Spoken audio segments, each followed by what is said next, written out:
Uh, this is Marianne McNeil, and I will have a series of questions.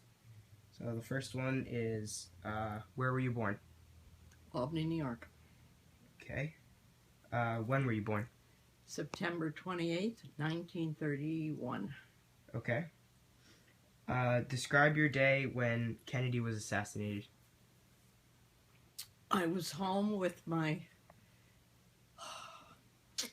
6-week-old son, and my in-laws called to tell me to put on the television because Kennedy had been shot. Describe your reaction to it. Well, I was astounded, of course, in this wonderful country. I was just in shock, mainly. I couldn't believe anyone would do anything because Kennedy was a very loved and liked president.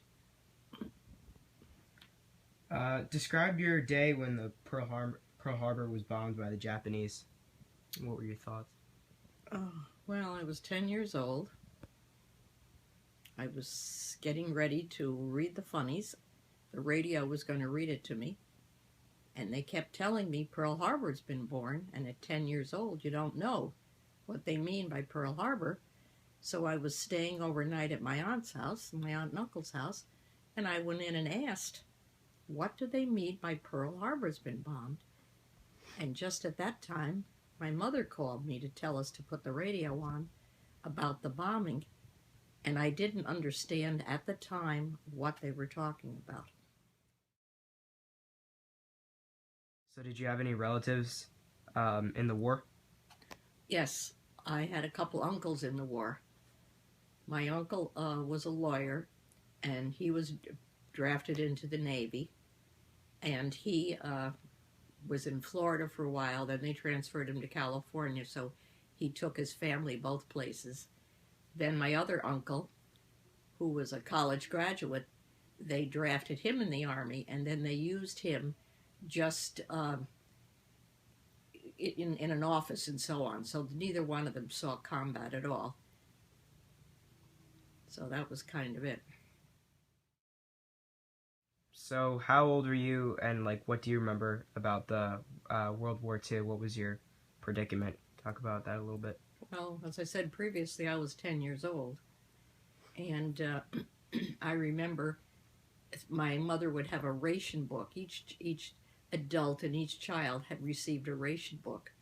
And the ration book was for food, and then there was also rationing on clothing.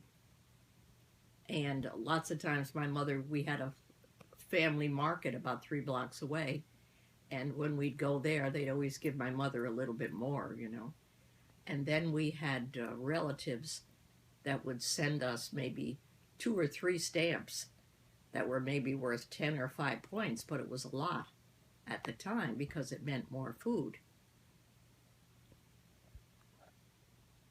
And I remember one time my brother had ruined his shoes, and my mother had to put on a pair of my sister's so she could bring his shoes down to the shoemaker to get fixed because she didn't have any more coupons to buy him shoes.